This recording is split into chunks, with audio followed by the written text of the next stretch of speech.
we were talking earlier, and actually Noah pointed out a picture up there with he had boots that were the same color. Oh wow! And so now he's been You want to tell the story? Yeah, go ahead.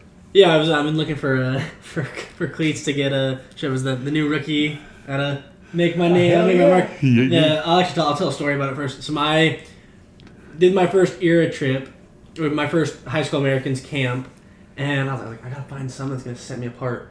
So I roll up to the very first meeting with these like fluorescent shorts and bright, like pristine white Crocs.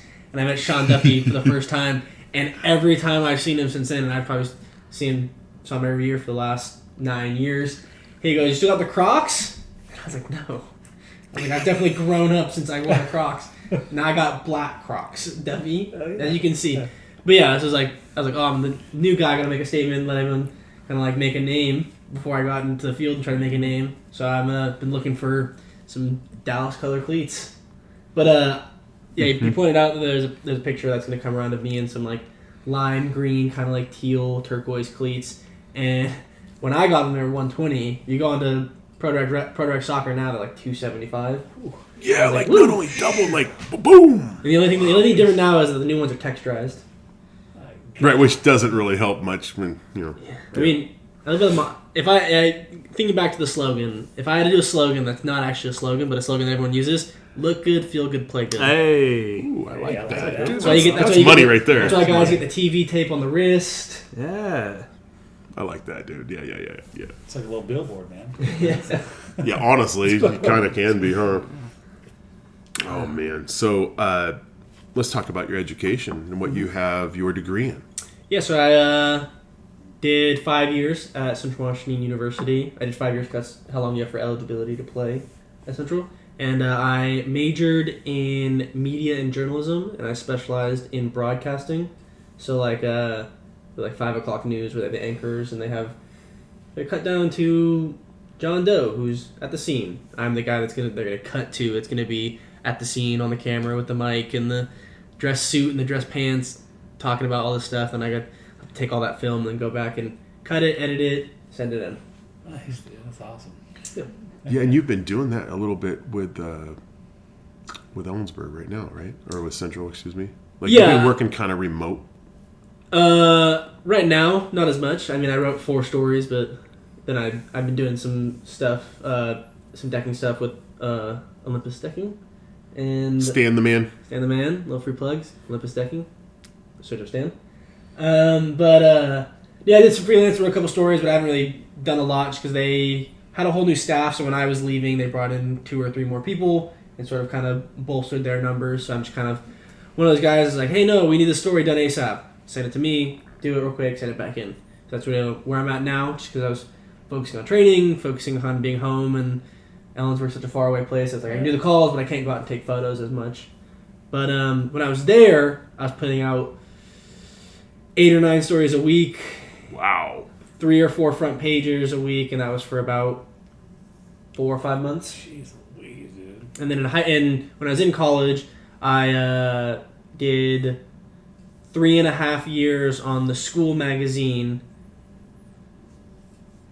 Half a year I was just a writer, and then for the remaining 3 years I was an editor, or 2 years I was an editor, and then I did a full year of editor-in-chief. So a full year. My very last year up at Central, I was the head honcho of, I had to go to meetings, had a little page dedicated, note from the editor-in-chief, and I had to write a little note and then get my picture in it, and then I'd have to read all 80 pages of the magazine and go through for final edits and take care of grading and take care of all this other stuff. So I got practical experience being sort of kind of like the main person in the office.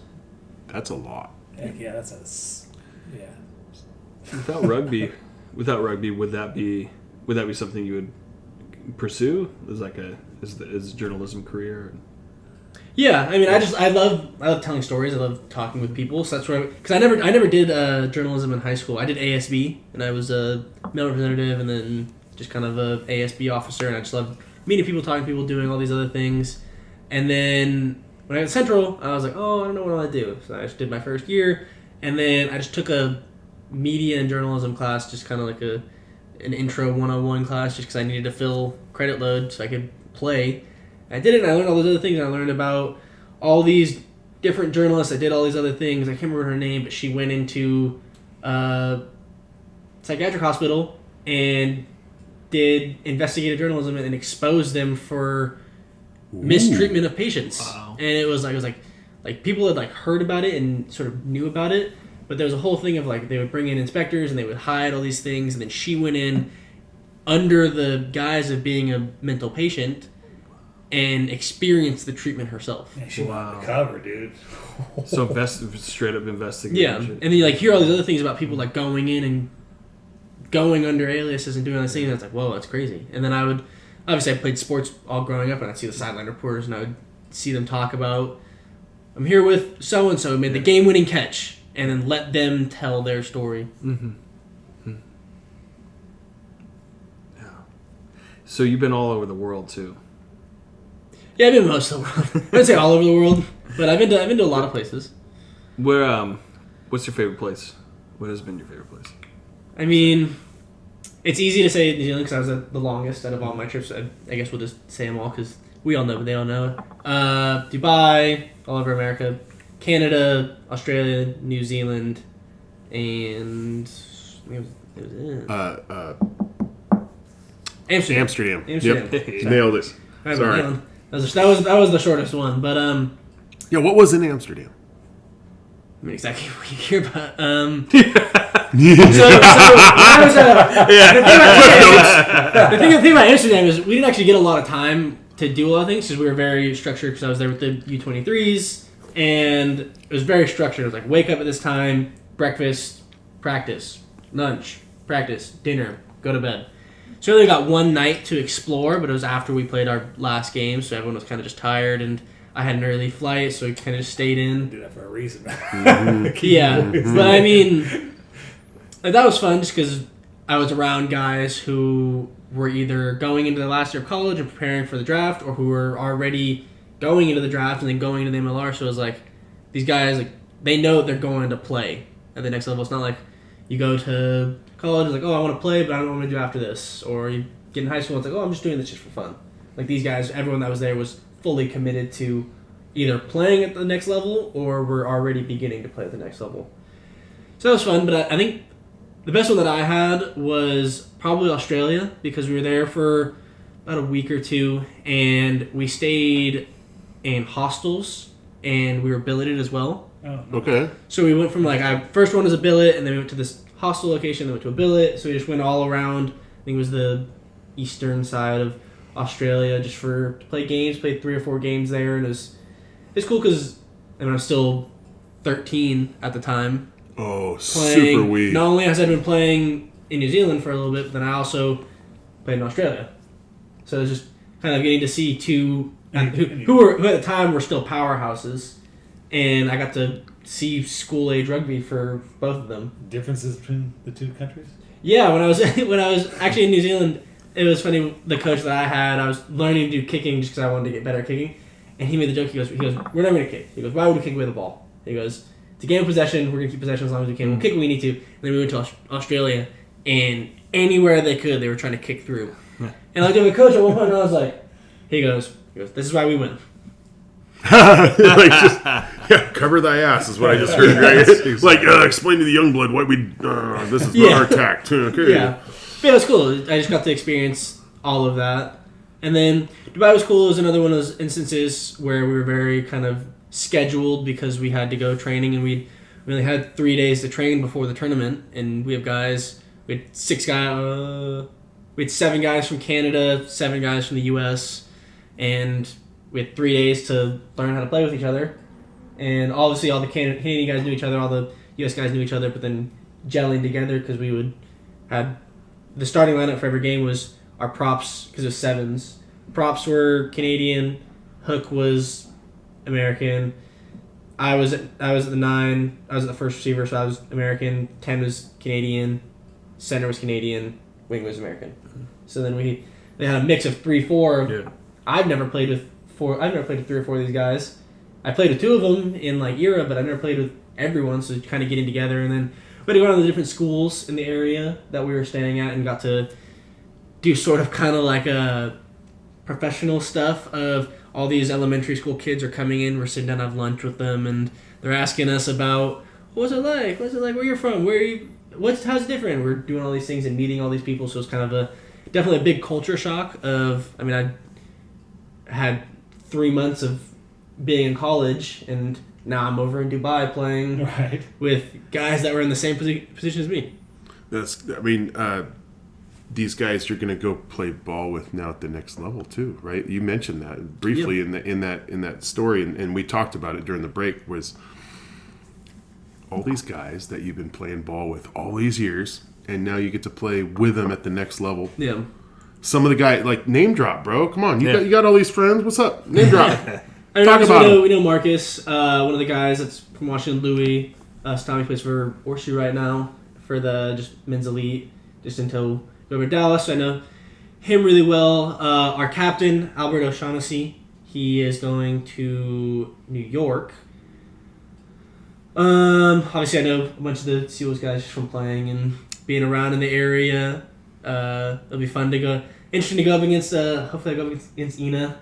Love going up against him. Love playing against him. He just because he pushes you to be so much better. Like even at the Seals, if the Saracens practices, he just pushes everyone to be better. I think I mentioned Joe Johnston for New England. When I was younger, I billeted him when his team in New Zealand, his school in New Zealand, came over, and then when I went back over there, I got to hang out with him, meet him. I met his younger brother, so that was cool. And then I guess from Dubai, Ryan James. I want to say he just got picked up by San Diego. He was with I think he was with the Raptors, or is it the team that played in the Super Rugby Americas? Yep. Yeah, he was with them. Ethan McVie. I played with him a lot too. And then one of the guys from Raptors. One of the guys from Dubai, his name was Thomas Isherwood, and he right now plays with the Canadian Sevens national teams. And then the list goes on. I probably have met a lot more people, but you didn't memorize their names and all that. Yeah. I guarantee if you put out a list of like 4 or 5 guys, like pick 4 or 5 players, I probably know at least one of them. Yeah. Player index, right? I'm super excited. I'm glad you mentioned Ina, dude. I'm super excited. If you go big as that, because he's the same as you. Wants to put his head down and bowl through people, dude. That's the one reason why I love watching him, dude. And you both have bulked up too. Like Ina's bulked up, you're bulked up. Like it's gonna be fun to watch. Oh yeah, good. So I have a question for you. So you mentioned Marcus, and you guys both went to Central. So when he went in the first round, he probably called you. Hey, I went in the first round. I want to go to Dallas. How did it feel when you got drafted by Dallas? So now you have a familiar face and a teammate in Dallas at the same time. It was cool. I mean, it's funny when I found out that Marcus was going first round, because all of the guys that declared for draft for Central, we all were just talking about it. And we had gotten we got an email probably like a week before the draft, and it was like, hey, if you go first round, you're getting an email, we're going to set up your flights, and you're going to come out. So we were all of us were messaging back and forth, just, you guys get an email yet? Nope. And then someone said something, and Marcus goes, oh yeah, I got an email today. And we're all just stoked for him, because obviously we didn't know when he was going. Yeah. We didn't know what pick he was going. We didn't know if it was first, 5th, 10th. We didn't know what he was. And so we just knew it was first round, so we were all stoked for him. And then some of the guys were helping Todd Thornley, the coach at Central, move. And Todd sort of let it slip that 3 of us were getting drafted. Because it was Marcus was gone. He had told everyone he was going on a trip before then, so that no one sort of knew. But these guys are helping. Albert O'Shaughnessy, who got drafted to New York, he's helping Todd move, and Todd sort of let it slip. He goes, oh yeah, Marcus going. You and Noah are going somewhere around there. And Albie's like, thanks, Todd. Thanks for the help. He goes, I'm not gonna tell you where, but you should be ready. And then I didn't actually know. I didn't know about that until I got to a bunch of us just watch it together, and Albie comes up to me. He goes, congrats. I was like, what? He goes, oh, you didn't know? I was like, no. He goes, oh yeah, Todd told me that you and I are going somewhere. We're not first round, but we're going somewhere. And I was like, oh, cool. Yeah. But yeah, buzzing right there, buzzing. Oh my goodness. Buzzing. I was sitting there. Albie and I are just everyone's watching TV. Albie and I are just in the kitchen, just eating Now you're snacks, just waiting to hear waiting to hear names. And then they didn't televise it, so we're like, oh, we're just sitting there, and then someone goes, check Instagram, and we all looked at Instagram, we saw it, and then it's pretty cool. But That's fantastic. it's going to your other point about kind of like playing with Marcus more is it was definitely talking with Albie. He was like, oh yeah, I know a lot of people in New York, so it'll be cool. Like I'm just kind of getting it plugged. I've already been plugged in a little bit with these guys. I think I already knew that Louis was in Dallas, so I was like, okay, cool. If I go to Dallas, I'll have someone there. But then knowing that Marcus, someone that I grew up playing against, grew up playing with, and really close with, really good friends with, it sort of made the whole experience feel had less gravity at the time, because I was like, oh, it's just going to be another one of those things where it's going to feel like just another day here at Central, another day in high school when we're playing with the Loggers or with all these select side teams. Obviously, I understood there was a lot deeper meaning because it's a very different level. Oh, yeah. But in the back of my mind, I was like, oh, it's just, I know that if I'm having a rough day, Marcus will be there. He's just going to hit me on the back of the head. If he's having a bad day, I'm going to hit him on the back of the head, and we're just going to keep trucking along and we're going this path together. That's awesome. That's so awesome. You guys are doing it together. Yeah. That's so cool. They'll be able to motivate each other when they're down and out, because we all hit those lows. And so, back of the head. I like that. That's a good analogy. Yeah. I'm excited for you, in all sincerity. I'm so excited. Yeah. I mean, I'm living vicariously through you, in all sincerity. Like, oh my God, my gosh. And I'm about to ask a question very vicariously, too. Please ask questions. To all of us out here. So every man has probably dreamed of this, or even everybody that's aspired, even, of course, women too. But every person has probably thought about this when they're growing up, playing a sport. What goes through your mind? Like, let's say it's the MLR championship, right? You make a game-winning impact. What do you think happened? That you made that game-winning impact. You lift the shield. What do you think happened? Like, what do you think, like, went through my head, or what kind of, like, would go through my head in the moment? Sorry. What do you think happened for you to make that game-winning impact? Like, what was it that you did that like you caused? You're standing there lifting the shield because of something you did on the pitch.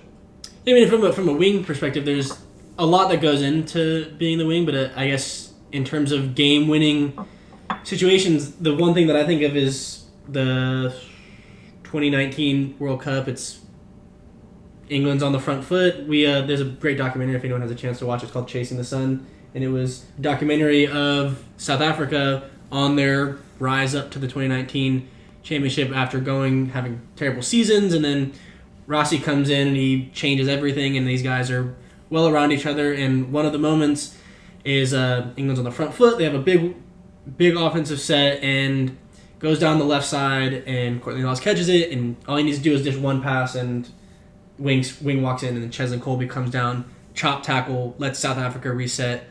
From a wing perspective, that's sort of in my mind what the biggest impact I can make is, because obviously wings, we have to score. You can't score, play. But defensively, you don't see a lot of wings. I mean, not seeing a lot of wings is probably not right way to say it, but you don't see a lot of times where a wing just comes down and makes a big chop tackle on arguably one of the best forwards at the time. And in my mind, that's sort of what would probably happen is line break, we're scrambling, I got to make a chop tackle, and I got to slow the ball down. Like, that's in my mind what a big impact could be, because obviously I can get put away for a try. I can make a step, get a line break, set someone away. Those are just regular skills that a wing has. But it's understanding when the moment comes where, hey, we're numbered down, but I gotta fly out and I gotta make this tackle. I gotta know that if I play off, there's a chance that they're just gonna beat me to the end. They're gonna beat me to the side, or they're gonna power to the side. Now I'm just gonna go. I just gotta go. I gotta make the tackle. I know that it's a forward who might not have the best ball skills, and I just gotta try to catch him right when he catches it. That's why I framed it that way, because it's like that. Yeah. But I guess thinking from the other standpoint of like what would go through my head if I made that game-winning thing, and I'm hosting the trophy, what would go through my head afterwards? It'd probably be like just kind of everything now makes sense. All those hours that I would spend at the field doing kicking and doing passing, all of those late nights watching film, all of those car rides in the morning when I'm tired, or all those times where my mom and dad would drive me home from games and they're tired and I'm asleep in the passenger seat, but now they got to drive 2 hours from Bellingham. And it would sort of, in my mind, it would be like, hey, everything leading up to this moment was for this moment, and now this sort of proves that, yeah, I should be here and I should do all of this stuff. And I felt that when I got drafted. And honestly, a lot of people ask me, you guys haven't asked, but I'll put in this. A lot of people ask me, like, oh, like, how does it feel to go to Dallas and not to Seattle? Like I never had an idea of who I wanted to go to. I was like, I just want to go. I want to play at the next level. And then everyone asked me, like, oh, how does it feel not being drafted by Seattle? Like, it's your hometown team. And in my mind, I feel like that sort of adds a lot of discredit to a lot of players. Like, it's always the hometown kid, homegrown guy. How does it feel playing for your home team? It's sort of in my mind, if I would have, in the back of my mind, I would have thought that, oh, I got drafted by Seattle. Everyone's going to be like, oh, he just got drafted by Seattle because he's from Seattle. They're doing a homegrown pick. Like, it's convenient. Yeah. Now I'm in Dallas. I'm across the country. Like, in my mind, when I heard I was going to Dallas, I was like, oh, they're picking me not because homegrown kid or because I'm from the area, but because they recognize that my skills are worthy of being selected. And that's not discrediting any of the homegrown guys that are here, but you oftentimes you don't hear Inafuti, super good skills. You hear product of Seattle, product of the Saracens, plays for men's club for sevens in Seattle. Like, that's not discrediting all the work that Ina does, but it's always the hometown aspect, which in my mind discredits a lot of work that people put in. I can respect that. And 100%. It's refreshing that when Levon asked that question, that he did not say, oh, I scored the winning try, or I did this. Right. That he said, I want to make it. I think it's going to be a defensive play that I'm going to make to stop them to do that. That's the most, because everybody's going to go the obvious. I want to score the winning. I want to score the winning bucket. I want to score the winning try. I want to score the winning touchdown. I want to score the winning point. That's everybody's going to go. 99% of people are going to go to that. It's refreshing to hear you not say that. Yeah, well, I'd be lying if I said defense wasn't. You ask anyone that I played with, defense is a thing that I'm really good at, because I played 9, and obviously the thing that sets you apart from being a 9, as you can see from watching the World Cup, and you watch guys like Faf Clerc, Antoine Dupont, you gotta be able to tackle at the next level if you're a 9. Like, you can't just be good at running to rucks and passing, You gotta be able to make big tackles when big moments happen. So I got really good at tackling anybody. And in my mind, like, you win by playing defense. Like, yeah, you can score 4 or 5 times, but if you let them score 6 times, you lose. Scrappy dude. You know what I'm saying? That's what I'm thinking. Like, and then because like you went to Central as a fly half, right? I got my recruitment letter said fly half. I hadn't played fly half in like a year or two since I got picked up. But at that time I was playing 15 in center. Yeah, and he can play 9 all day too. So I mean, he's a utility player at the end of the day, which is what everybody needs, and everybody should be set towards, like, in their skill set. In my mind, just like you should always be trying to be a team player in general. Obviously, you've more than proven that. So, in great American rugby tradition, you have to give thanks and gratitude to someone who helped you along your rugby journey. Yeah, I mean, so I guess there's a lot of people that I want to thank, so I'll thank a lot of people first, and then I'll go into who I guess I'm thinking about it now, who is someone that I've never actually really thanked a lot, but someone who really sort of set me on the path to where I am. Obviously, I thank Jeff Candler, coach at Liberty, Bobcat, thank my parents, thank my brothers, thank Todd Thornley, thank all the ERA coaches that I've had, thank all the other select side coaches that I've had. But someone that really helped me be very critical about my skills, Mike Deemert. I think he still plays for Valley. When I was younger, I was one of those guys like, hey, give me the ball, I want to score. Just put me on the edge and let me score. And he was really one of the guys like, hey, you can't score if you don't have the skills to do it. So he would force me every practice. He was like, hey, you got to show up 20, 30 minutes before. And then for 20, 30 minutes before every practice, he would just watch me throw the ball up in the air to myself.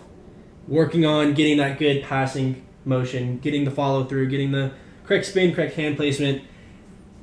And if I hadn't done that, I don't think I'd be able to be where I'm at now, because I wouldn't have the foundation of skills and that foundation of mindset of I got to be really good at the skills. Like, I got to be disciplined. There's a great Mike Tyson quote. It's like, you can be the best in the world, but if you don't have discipline, you're going to be the worst. And it was Mike Deemert who taught me, be disciplined. It's not just throwing a ball up in the air and doing that for 15 minutes on each side. It's being cognizant of where are my hands, how are my fingers, am I pressing with my whole hand or am I gripping with just my fingertips?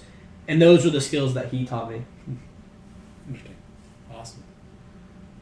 I'll go next. I'd say my son, Damian Courtwright. He is still involved.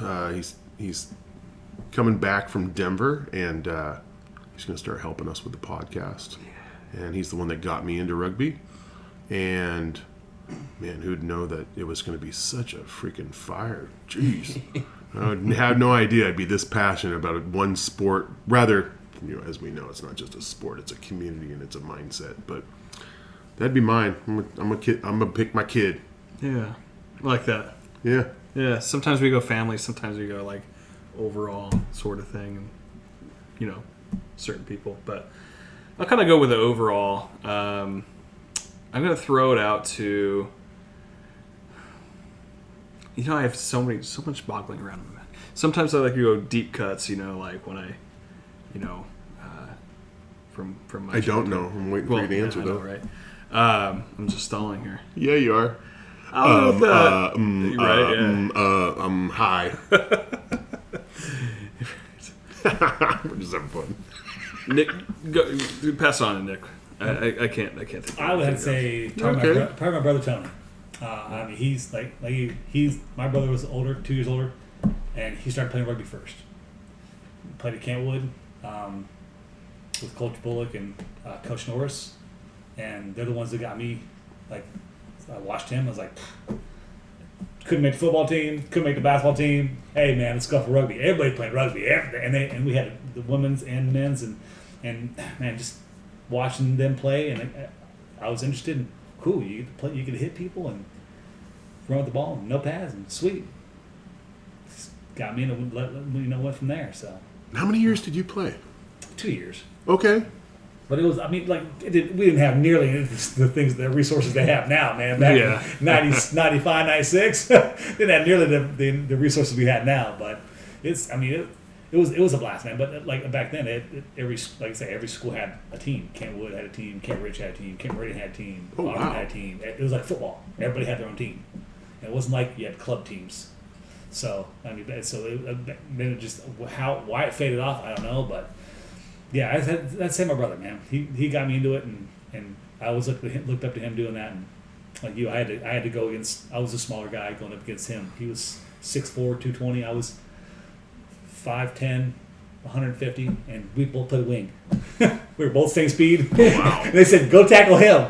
I said, "Okay," and he just stiff armed me opposite. Ugh, kept on running. Get out of here, thanks, coach. All right, I got it. We were kind of talking about this the other day. Actually, I'm going to throw it out to the inaugural season ticket holders of the Seattle Seawolves. Ooh. Yeah, those early days. 2018. 2018. EST 2018. And also shout out to Lance for the Great American Rugby. Yeah, absolutely. Lance is great. But yeah, that's just been when we were reflecting on that the other night. I think that when those guys were inducted, Rickard and Matt Turner and Kellen Gordon. Yep. I think it was so cool to see them up there, and just makes you kind of reflect as an inaugural season ticket holder, like how far this has really come. Yeah, no doubt. I really wish Rookie could have been there. Really wish, yeah, exactly. Yeah, he didn't get the invite. No, he got the invite. He just had other things to do that year. Yeah. I'm just giving a bad time. I got to give you a bad time. It was a blast. I mean, there was probably 60 or 70 people. It sold out. Matter of fact, Mongo was like, "Hey, think there's any extra tickets left?" I'm like, "Man, we'll figure it out." A guy like you, get your boot down there, bro. And then he ended up reffing the game.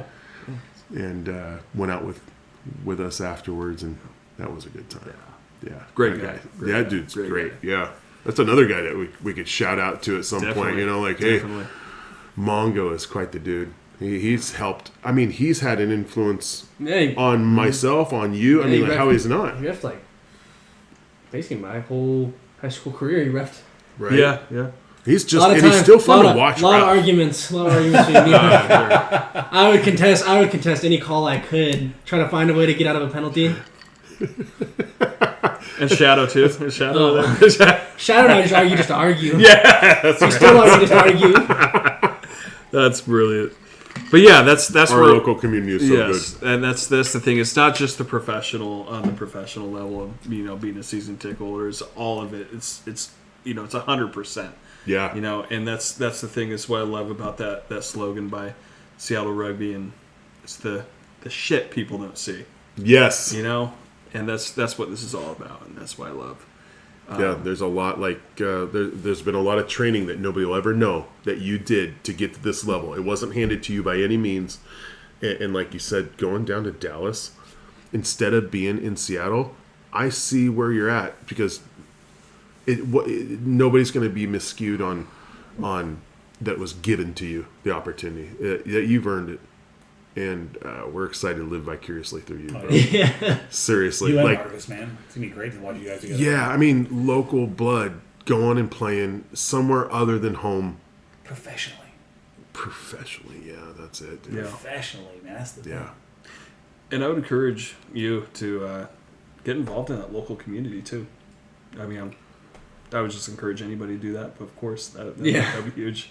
I'm sure maybe you've already thought about that or not. Yeah, But it's tough right now because I'm across the country. Of course, yeah. But when I get down there, yeah. And I obviously the MLR teams are really good about doing community outreach and everything. I'm sure that even if I didn't want to, which I do, even if I didn't want to, I'd be doing it. They'd request it. No, yeah, right. Yeah, Yeah. no, Good. Yeah, because all the Dallas guys talk about how great the community is already, and That's fantastic. I think one thing that we definitely preached at Central was I wouldn't be here, and all these other teams wouldn't be here if there wasn't people to come watch and come support us. So by them supporting us, the least that we can do is give back. Right. Well, we'll sign off. Thank you for watching. Thank you for subscribing and sharing and liking and commenting. Wait. It's not just thank you. Thank you for all that have done that. Those who haven't, go and do it. Please Share and thank it, you. man. Come on. That's all we need.